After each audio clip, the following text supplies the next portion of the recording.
नमस्कार दोस्तों, स्वागत है आप सभी का हमारे YouTube चैनल के ऊपर। बात करते हैं जियोग्राफी के कुछ मोस्ट इंपॉर्टेंट क्वेश्चन आंसर के बारे में। अगर आपका सपोर्ट मिलता रहा तो ये सीरीज़ है वो भी कंटिन्यू इसी तरीके से जारी रहेगी और जियोग्राफी के क्वेश्चन है वो भी आपको टाइम टू टाइम प्रोवाइड होते रहेंगे। तो आपसे रिक्वेस्ट है, वीडियो को जल्दी से लाइक कर दीजिए और अपने दोस्तों के साथ में जल्दी से शेयर कर दीजिए ताकि उनको भी अपनी स्टडी के अंतर्गत बेनिफिट मिल सके और ये सीरीज़ है वो भी कंटिन्यू रह सके। तो देखिए, आज का जो लेसन है उसको अपन शुरू करते हैं। आज का पहला क्वेश्चन है, भारत की मुख्य भूमि का अक्षांश किन के बीच फैला हुआ है? तो उत्तरी और जो पश्चिमी विस्तार है वो आपको बताना है कि कौन कौन से बीच में फैला हुआ है। तो देखिए, इसका राइट आंसर आप पहले वीडियो को पॉज करके देख लेना। आप इसका राइट आंसर मैं आपको बता देता हूँ। 8 डिग्री 4 मिनट उत्तर से लेकर 37 डिग्री 6 मिनट पश्चिमी देशांतर के मध्य फैला हुआ है। ऑप्शन आपको जो फर्स्ट दे रखा है वो इसका राइट आंसर होगा। भारत की जो मुख्य भूमि है उसका विस्तार 8 डिग्री 4 मिनट उत्तर और 37 डिग्री 6 मिनट जो रेखा है उसके बीच में और 68 डिग्री 7 मिनट से लेकर 97 डिग्री 25 मिनट पूर्वी देशांतर के बीच में फैला हुआ है। तो ऑप्शन आपको जो फर्स्ट दे रखा है वो इसका राइट आंसर होगा। अब देखिए, नेक्स्ट क्वेश्चन आपको दे रखा है, पूर्वी तटीय मैदान का एक अन्य नाम क्या है? तो देखिए, इंपॉर्टेंट क्वेश्चन है। इसका राइट आंसर होगा कोरोमंडल तटीय मैदान। ऑप्शन थर्ड इसका राइट आंसर होगा।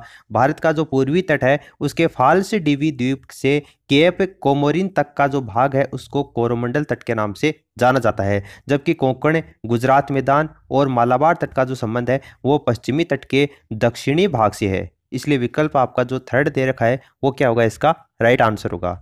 उसके बाद में नेक्स्ट क्वेश्चन आपको दे रखा है, भारत के स्थलाकृतिक मानचित्र निम्न में से कौन सा संगठन बनाता है? तो इंपॉर्टेंट क्वेश्चन है। इसका राइट आंसर होगा भारतीय सर्वेक्षण विज्ञान तथा प्रौद्योगिकी विभाग के अंतर्गत राष्ट्रीय सर्वेक्षण और मानचित्र संगठन है वो भारतीय सर्वेक्षण विभाग यानी कि जो सर्वे ऑफ इंडिया है उसकी स्थापना 1767 ईस्वी के अंतर्गत की गई थी। इस विभाग का विशेष दायित्व है देश भर के इलाकों को खोजा जाए और उनका मानचित्रण किया जाए ताकि समन्वित व तेज विकास के लिए मानक मानचित्र उपलब्ध हो सके। इसलिए भारतीय सर्वेक्षण क्या होगा? इस क्वेश्चन का राइट आंसर होगा।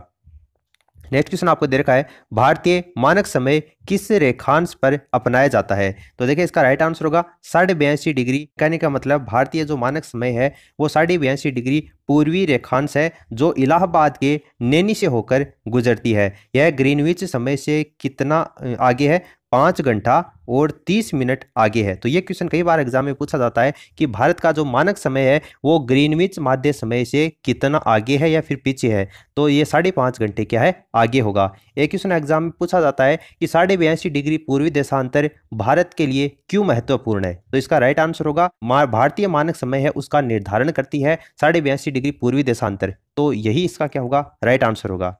अब देखिए, अपन बात करते हैं नेक्स्ट क्वेश्चन की।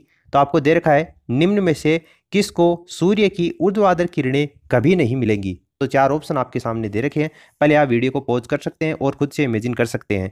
तो देखिए, इसका राइट आंसर होगा श्रीनगर से कभी नहीं गुजरेंगी। श्रीनगर इसका राइट आंसर होगा। सूर्य की जो ऊर्ध्वाधर किरणें हैं वो श्रीनगर को कभी भी प्राप्त नहीं होंगी। सूर्य है वो एक कर्क रेखा से मकर रेखा के बीच में ऊर्ध्वाधर चमकता है। श्रीनगर की जो स्थिति है वो कर्क रेखा से काफी ऊपर है, उत्तर के अंतर्गत स्थित है। इसलिए सूर्य की ऊर्ध्वाधर किरण है वो श्रीनगर को कभी नहीं पहुंचेगी, जबकि चेन्नई, मुंबई, तिरुवनंतपुरम इनकी जो अवस्थिति है वो कर्क और मकर रेखा के बीच में है, इसलिए वहां पर पहुंच सकता है। लेकिन श्रीनगर है वो उस पर सूर्य की जो मतलब ऊर्ध्वाधर किरणें हैं वो कभी भी नहीं पहुंचेंगी। ऑप्शन फोर्थ इसका राइट आंसर होगा। नेक्स्ट आपको दे रखा है, निम्नलिखित में से वह शहर और कस्बा कौन सा है जो सबसे अधिक उत्तरी अक्षांश के ऊपर स्थित है? तो देखिए, इसका उत्तरी अक्षांश के ऊपर पूछा है तो आपको, अगर ये वैसे ट्रिकी क्वेश्चन है, पटना है तो पटना 25 डिग्री और 37 मिनट उत्तरी अक्षांश के ऊपर स्थित है। उसी तरीके से पंचमढ़ी की बात करें तो पंचमढ़ी 25 डिग्री और 28 मिनट के ऊपर है।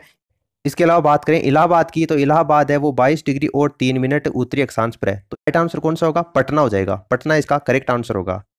फिर आपको नेक्स्ट क्वेश्चन दे रखा है, भारत के दक्षिणी छोर का नाम क्या है? तो देखिए, भारत का जो दक्षिणी छोर है उसको निकोबार द्वीप में स्थित इंदिरा पॉइंट के नाम से जाना जाता है। भारत का धूर दक्षिणी बिंदु बड़ा निकोबार द्वीप समूह में स्थित जो इंदिरा पॉइंट है और उसको पिग्मेलियन पॉइंट के नाम से भी जाना जाता है। अगर कहीं पर पिग्मेलियन पॉइंट लिखा हुआ है तो आप कंफ्यूज नहीं होना है। भारत का जो मुख्य भूमि है उसका दक्षिणी छोर पूछा जाए तो वो कौन सा होगा? कन्याकुमारी होगा। मुख्य भूमि का अगर दक्षिणी छोर पूछा जाए तो कौन सा होगा, आपको कन्याकुमारी करना है। और दक्षिणी छोर का नाम पूछे तो आपको क्या करना है, निकोबार द्वीप समूह के अंतर्गत स्थित जो इंदिरा पॉइंट है या जिसको पिग्मेलियन पॉइंट के नाम से जानते हैं, वही इसका राइट आंसर होगा। फिर आपको नेक्स्ट क्वेश्चन देखा है, क्षेत्रफल की दृष्टि से भारत संसार का कौन सा बड़ा देश है। तो देखिए इसका राइट आंसर कौन सा होगा, सातवां होगा। सातवां इसका राइट आंसर होगा। क्षेत्रफल की दृष्टि से भारत है वो संसार का सातवां सबसे बड़ा देश है। इस संदर्भ में बात करें कि पहले 6 कौन कौन से आते हैं भारत से पहले, तो 1 नंबर पर तो आता है आपका रसिया, 2 नंबर पर कौन सा आता है आपका कनाडा, उसके बाद में कौन आता है अमेरिका, बाद में चाइना, इसके अलावा ब्राजील और ऑस्ट्रेलिया। ये पहले 6 देश आते हैं और उसके बाद में 7 आता है। सातवां कौन सा, आपका इंडिया आता है।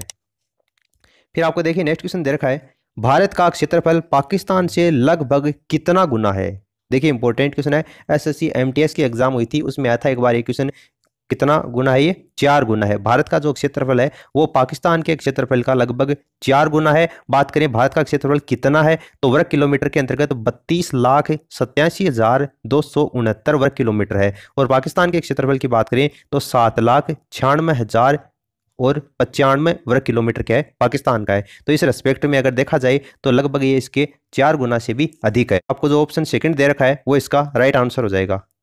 फिर आपको नेक्स्ट क्वेश्चन दे रखा है, भारतीय उपमहाद्वीप मूलतः एक अंग था। तो देखिए किसका अंग है ये, ऑप्शन आपके सामने दे रखे हैं, आप पहले वीडियो को पॉज करके देख लेना।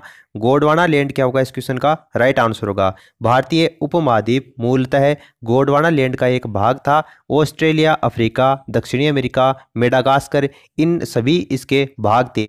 पेंजिया का विभाजन हुआ था, तो पेंजिया का जो विभाजन हुआ था वो 2 भागों में बटा था, एक तो आपका अंगारा लैंड और दूसरा गोंडवाना लैंड के अंतर्गत कहा जाता है। इन दोनों जो स्थलखंड है इसके विभाजन के बाद ही विश्व का जो वर्तमान आकार है वो सामने आया था। तो भारतीय उपमहाद्वीप मूलतः किसका एक अंग था, गोंडवाना लैंड का एक अंग था। ऑप्शन 4 इसका राइट आंसर होगा।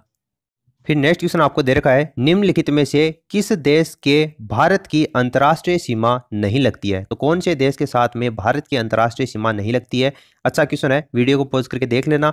इसका राइट आंसर होगा श्रीलंका के साथ में भारत की स्थलीय सीमा है वो, अंतर्राष्ट्रीय सीमा है वो नहीं लगती है। क्षेत्रफल और जनसंख्या की दृष्टि से भारत दक्षिणी एशिया का सबसे बड़ा देश है जिसकी सीमाएं 7 देशों से मिलती हैं। उसके अंतर्गत एक तो आपका बांग्लादेश आता है, एक आपका इसके अंतर्गत चीन आता है, तीसरा आपका इसमें पाकिस्तान आता है, इसके अलावा नेपाल भी इसमें शामिल है, इसके अलावा एक म्यांमार आता है, एक इसका भूटान आता है और अफगानिस्तान देश है उसके साथ में भारत अंतर्राष्ट्रीय सीमा है वो साझा करता है। लेकिन श्रीलंका से भारत की अंतर्राष्ट्रीय सीमा है यानी कि जो स्थलीय सीमा है वो नहीं लगती है, इसलिए ऑप्शन 4 क्या होगा, इस क्वेश्चन का राइट आंसर होगा। फिर आपको नेक्स्ट क्वेश्चन दे रखा है, निम्न में से कौन सा देश पाल्क स्ट्रेक से जुड़े हुए हैं। तो इंपॉर्टेंट क्वेश्चन है, भारत और श्रीलंका इसका राइट आंसर होगा। देखिए पाल्क स्ट्रेक का मतलब क्या है, कुछ को ये समझ में नहीं आएगा। पाल्क स्ट्रेक का मतलब है पाल्क जलड़ मरुमध्य। तो भारत का जो तमिलनाडु है, तमिलनाडु और जो द्वीपीय देश है उसमें श्रीलंका के बीच में एक जल संयोजी एक पुल बनाया गया है। बंगाल की खाड़ी को पाक खाड़ी और दक्षिणी पश्चिम में मन्नार की खाड़ी को ये जोड़ने का कार्य करता है। तो इसमें भारत और श्रीलंका क्या होगा, इस क्वेश्चन का राइट आंसर होगा। उसके बाद में नेक्स्ट क्वेश्चन आपको दे रखा है, पाक जल संधि किन 2 देशों के बीच में है। तो देखिए इंपॉर्टेंट क्वेश्चन है, पाक जल संधि है। जिन स्टूडेंट्स का पढ़ा हुआ नहीं होता है वो ये सोचते हैं कि पाक जल संधि इसका मतलब भारत और पाकिस्तान के बीच में है और वो जल्दबाजी में क्या करते हैं, ऑप्शन फर्स्ट को राइट आंसर कर देते हैं। लेकिन ये इसका राइट आंसर नहीं होगा, आपको ध्यान से देखना है। पाक जल संधि मैंने अभी आपको बताया था, पाक जलड़ मरुमध्य के बारे में अभी अपने बात की थी। तो भारत और श्रीलंका के बीच में पाक जल संधि है। पाक जल संधि भारत और श्रीलंका के बीच में है और किसके नाम के ऊपर इसका नाम रखा गया था, अंग्रेज अफसर थे एक पाक और उन्होंने इसको निर्धारित किया था, इसलिए इसको पाक जल संधि के नाम से जानते हैं। तो भारत और श्रीलंका के बीच में ये स्थित है। उसके बाद में नेक्स्ट क्वेश्चन की अपन बात करें तो भारत अपनी अंतर्राष्ट्रीय सीमा सबसे कम किस देश के साथ में साझा करता है। तो देखिए इसका राइट आंसर आपको 4 ऑप्शन दे रखे हैं, इनमें से अफगानिस्तान इसका करेक्ट आंसर होगा।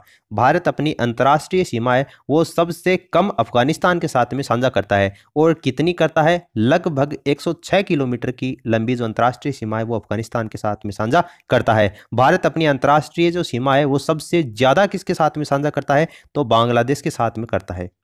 ध्यान में रखना आप, सबसे कम तो किसके साथ में करता है, अफगानिस्तान के साथ में, और सबसे ज्यादा बांग्लादेश के साथ में। फिर आपको नेक्स्ट क्वेश्चन दे रखा है, निम्नलिखित में से कौन सा पोताश्रय प्राकृतिक पोताश्रय नहीं है। तो देखिए इसका राइट आंसर होगा चेन्नई। इसके अलावा देखिए कोचीन आप देख सकते हैं, मुंबई देख सकते हैं, पारादीप देख सकते हैं, ये सभी पोताश्रय प्राकृतिक हैं, जबकि जो चेन्नई जो है वो पोताश्रय एक कृत्रिम पोताश्रय है, न कि प्राकृतिक। ठीक है, इसलिए चेन्नई क्या होगा इस क्वेश्चन का राइट आंसर होगा। फिर आपको नेक्स्ट क्वेश्चन दे रखा है, दक्षिण ध्रुव प्रदेश जो अंटार्कटिका है उसमें स्थित भारत के स्थायी अनुसंधान केंद्र का नाम आपको बताना है। वेरी वेरी इंपॉर्टेंट क्वेश्चन है आपके एग्जाम के पॉइंट ऑफ व्यू से।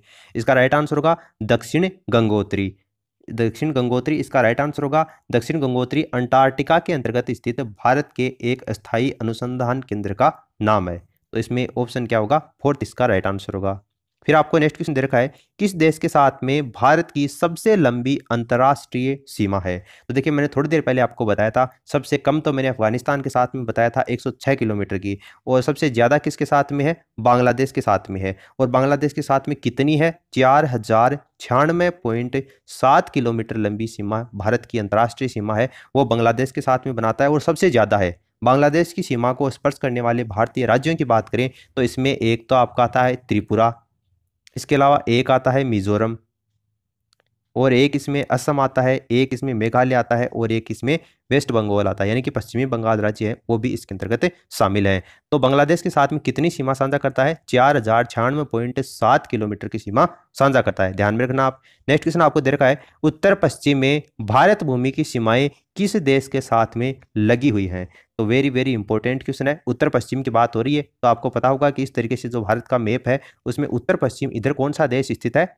अभी अपने सर्जिकल स्ट्राइक की है, पाकिस्तान देश है वो स्थित है, पाकिस्तान इसका राइट आंसर होगा। भारत की अंतर्राष्ट्रीय सीमा उत्तर पश्चिम में पाकिस्तान से मिलती है, जबकि भारत के पूर्वी भाग के अंतर्गत बांग्लादेश स्थित है और म्यांमार तथा दक्षिण के अंतर्गत श्रीलंका देश है वो स्थित है। तो इसमें पाकिस्तान क्या होगा इस क्वेश्चन का राइट आंसर होगा। उसके बाद में देखिए नेक्स्ट क्वेश्चन आपको दे रखा है, भारत का कश्मीर से लेकर कन्याकुमारी तक उत्तर दक्षिण जो विस्तार है, यानी कि इस तरीके से आपका जो भारत है उत्तर से लेकर दक्षिण तक, जम्मू कश्मीर से लेकर जो आपको कन्याकुमारी है उस तक विस्तार कितना है, कितने किलोमीटर का है, ये आपको बताना है। तो देखिए इसका राइट आंसर होगा 3200 किलोमीटर, लगभग है ये 3200 किलोमीटर इसका राइट आंसर होगा। अब देखिए कुछ क्वेश्चन ऐसे हैं जो वन लाइनर्स क्वेश्चन आंसर हैं, जिसके बारे में मैं आपको जल्दी से बता देता हूं, ध्यान से सुन लेना आप। देखिए एक क्वेश्चन एग्जाम में पूछा जाता है, कौन सी देशांतर रेखा है वो भारत का प्रमाणिक समय निर्धारित करती है। तो देखिए इसका राइट आंसर होता है 82.5 डिग्री पूर्वी देशांतर। मैंने आपको पहला दूसरा क्वेश्चन इसी में बताया था। एक क्वेश्चन अभी अपने बात की थी, क्षेत्रफल की दृष्टि से भारत का विश्व के देशों के अंतर्गत कौन सा स्थान है, तो 7वां स्थान भारत रखता है। एक क्वेश्चन एग्जाम में पूछा जाता है कि भारत का कौन सा भू आकृतिक विभाग है वो प्राचीनतम है, ये एग्जाम में कई बार क्वेश्चन आता है, तो कौन सा है, प्रायद्वीपीय, प्रायद्वीपीय भाग है वो क्या है, प्राचीनतम है, ये ध्यान रखना आप। एक एग्जाम में आता है कि भारत की मुख्य भूमि को रामेश्वरम द्वीप से कौन अलग करता है, तो ये इंपॉर्टेंट क्वेश्चन है, पंबन चैनल क्या होगा इस क्वेश्चन का राइट आंसर होगा। ठीक है, एक क्वेश्चन आता है कि कर्क भारत के कितने राज्यों से होकर गुजरती है, तो 8 राज्यों से होकर गुजरती है। इंदिरा पॉइंट के और भी कई नाम है, एक पार्सन पॉइंट, इसके अलावा अभी अपने बात की कि एक पिग्मेलियन पॉइंट के नाम से भी जानते हैं। एक इंदिरा पॉइंट को ये नाम आप देख लेना, ला, ही और चिंग, ये जो नाम है वो भी इंदिरा पॉइंट का ही एक उपनाम है, ला, ही, चिंग के नाम से भी इंदिरा पॉइंट को पुकारा जाता है। इसके अलावा म्यांमार है वो भारत के साथ में कितनी सीमा साझा करता है, तो 1643 किलोमीटर की सीमा साझा करता है। तो ये कुछ क्वेश्चन और थे जो बेसिक हैं, आपको पता होना चाहिए, एग्जाम में कई बार क्वेश्चन पूछ लिए जाते हैं। अब देखिए बात करते हैं आज के क्वेश्चन ऑफ द डे की।